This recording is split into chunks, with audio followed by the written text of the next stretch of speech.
Good afternoon. Can you hear me? No? I'll speak louder. When I received the invitation to speak, first I was amazed that someone thought enough of me to invite me to an event of this magnitude. First, I want to thank the Central Jersey Club for the invitation, but also for what you do. The fact that a group of women stand. I was telling President Davis that women are the backbone of everything in our lives.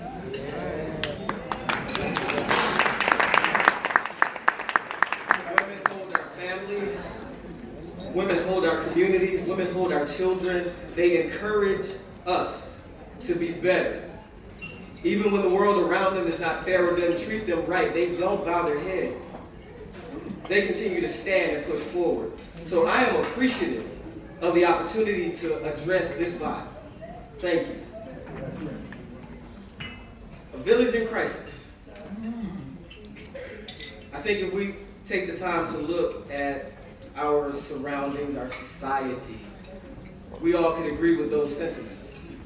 That there's a crisis going on, not only in this land, not only in our communities, but sometimes in our own homes. So what do we do about it? How do we address it? Where do we go from here? The national theme is moving forward with a purpose.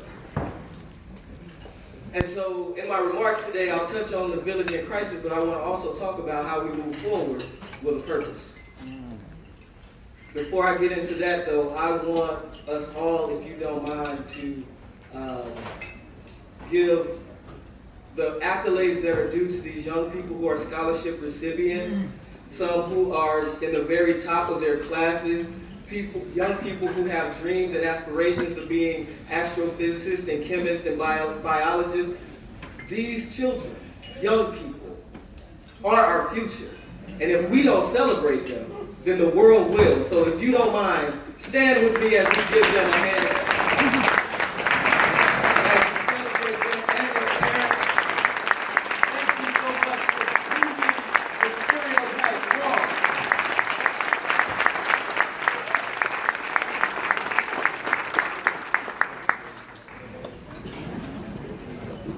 So now, because we know that our future is not bleak, because we have living examples, first we need to address our present reality. Our present reality as people, our present reality as community, our present reality as a nation and the world. It's not lost on anybody that right now we are living in some perilous times.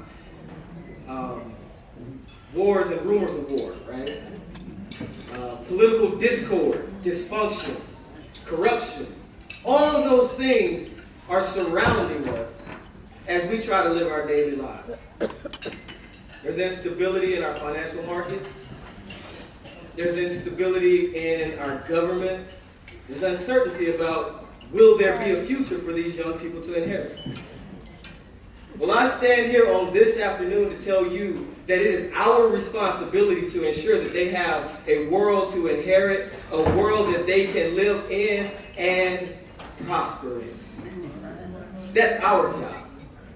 So no matter what's going on with our politicians, no matter what's going on with the people in our communities, those of us who are here and who are able, we owe it to them to make sure that we do all that we can to move the ball forward for them. So some of the challenges, or our present reality, we have issues with education. I did a little studying or research before I came here, and although our graduation statistics are going up, we have to ask ourselves the question of, are we really teaching our children the necessary things? Come on. I attend Princeton Seminary right now, and one of the first things that one of my professors told me when I got to class or got into her office for my advising session, and she said, even people who are coming to school, master's level program, they don't know how to write. That's right. So, excuse me if I'm not too quick to celebrate the rising graduation rates when our children can't read or write properly. But that's our job to change it. Economically, we supposedly live in the wealthiest nation in the world. You guys have heard that, right? Yeah. I disagree. Because I believe that if you lived in the wealthiest nation in the world, then our poverty rates would be some of the lowest in the world. Our uninsured rates would be non-existent. We would not have people who are hungry or homeless, especially people who have fought and died for our country. So, I'm sorry if I can't get with the wealthiest nation in the world. Political. Please forgive me, but all I'll say about that is it's a joke. Our political circumstances now are a joke. But that's because we allow it to be. All of these present realities are fixable if we decided to do the tough work of getting to fixing it. So now we know our challenges. We have structural challenges. You know, there are things in place that just have been that way forever, and it's hard to change. That's just not in our political context. That's sometimes in our organizational context, sometimes in our church context. There are things that are difficult to change, but that does not absolve us of the responsibility of making the effort to change them. We have internal conflicts. For some reason, we as a human race don't seem to understand that we all inhabit the same planet. We breathe the same air. We seek the same things. And we cut each other at the knees so that we can get ahead. Those internal conflicts we have to change. And our personal issues. Fear, complacency, apathy, indifference to the sufferings of others. It's not bothering me, so I'm not worried about it. That's over there in that neighborhood, so I'm okay. Those types of attitudes, those types of perspectives only help to keep us down. So what do? How do we move forward with a purpose?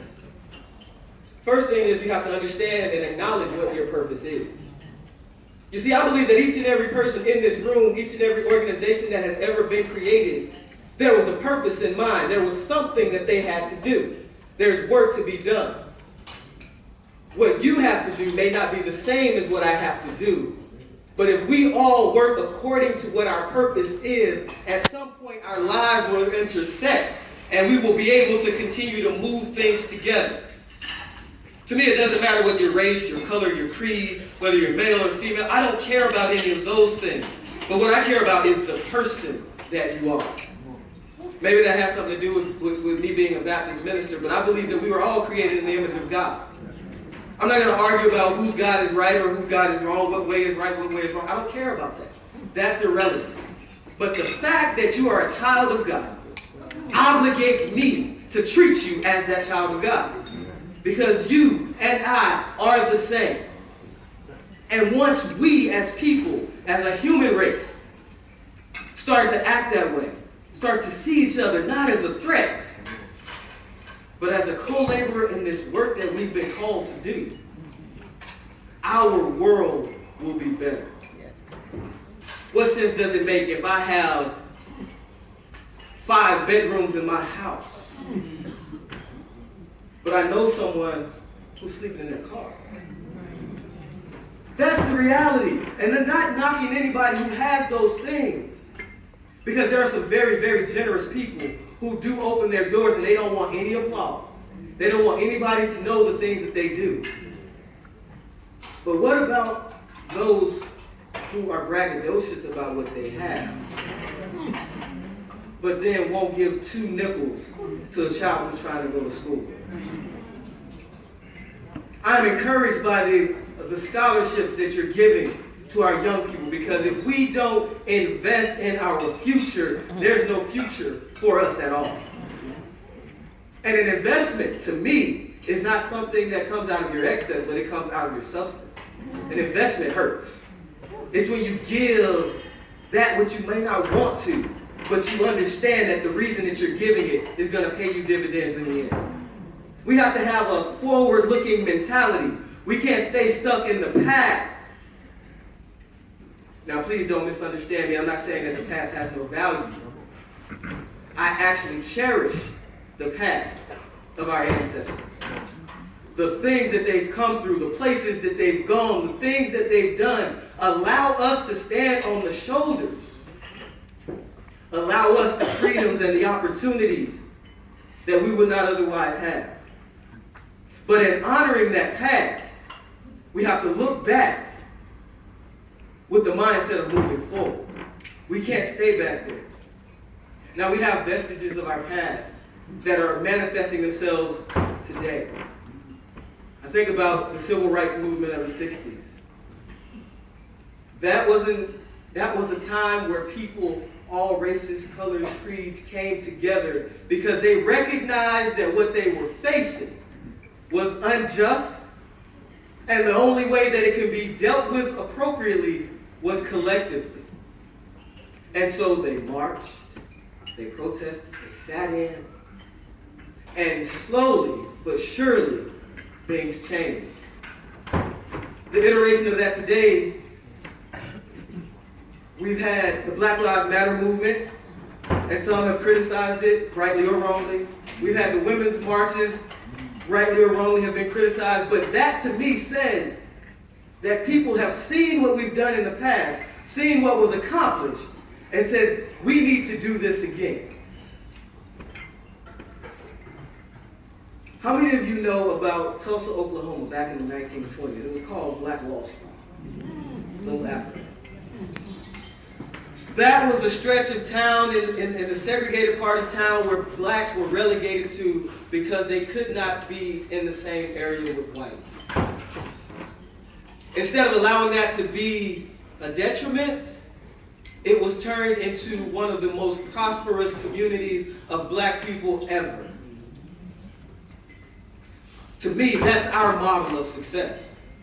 If it can be done at the height of Jim Crow, if it can be done at the height of oppression, why now in the 21st century, 2017, can we not figure out a way to come together to make sure that our communities grow, flourish, and develop? That's our responsibility. That's what we have to do to move forward with a purpose. We have to look back, take notes from the past, with a vision towards the future. As a Baptist minister, I can't leave without giving you one scripture. The second chapter of the book of Acts reads this way. In the last days, God says, I will pour out my spirit on all people. Your sons and your daughters will prophesy. Your young men will see visions. Your old men will dream dreams. To me, that says, well, first of all, I think we can all acknowledge that something around the way that our lives are says that we're living in our last days. It looks that way. So if we go with that and we go with this scripture, then God says, your sons and your daughters will prophesy. That means they will tell you things that are to come that you may not see right now. They are to speak things that you've never seen that might not be pleasing to you. Most of the prophets in the Bible, Old Testament, they always prophesied doom and damnation, destruction that was coming. And each and every time the people did not heed the warning. Let us not be like Old Testament people in the Bible. Let us heed the warning. But not only does it say your young men and your young women will prophesy. Catch that now, I said young women as well. It said your young men will see visions. That means they see something that's not yet here. They see something that could be If only they are supported, only they are pushed. Right now, what we have in a lot of our organizations and institutions, in our churches, is we have this generational divide, where some people are holding on to the past and don't want to move towards the future. We're not dismissing the past, but we're saying let's take the best of the past, but let's address these issues of the future so that we can all move forward together. You see, we need the wisdom of our elders to guide the energy of our young people. What we have in the streets right now, the reason that young people protest, the reason that they do things that we think are crazy and destructive is because they are seeking attention. They're trying to let you know something. Our people, our young people are trying to let you know we are hurting. We have issues, we have problems, and you're not paying attention to us. You look at most school-aged children, the ones that are rambunctious, the ones that get in trouble all the time, it's because they're bored. They don't have something that's grabbing them and challenging them to be better. We have to do that. We have to be that. We can do that. We can be that. We have professional women and men in this place. We have doctors and lawyers and politicians, and we have school teachers and educators and pastors. We have everything that we need to rebuild our community. We have everything we need to rebuild our country. What are we doing with it? Everybody was gifted with a purpose. Everybody was gifted with talent. You and your gifts were not meant for you to just hog them to yourself. Whatever it is that you're good at, whether you're good at accounting or speaking or drawing or organizing or administration, whatever your gifts are, there's somebody out there that can use your gift. There's somebody out there that needs what you have, even if it's just a word of advice, even if it's just encouragement.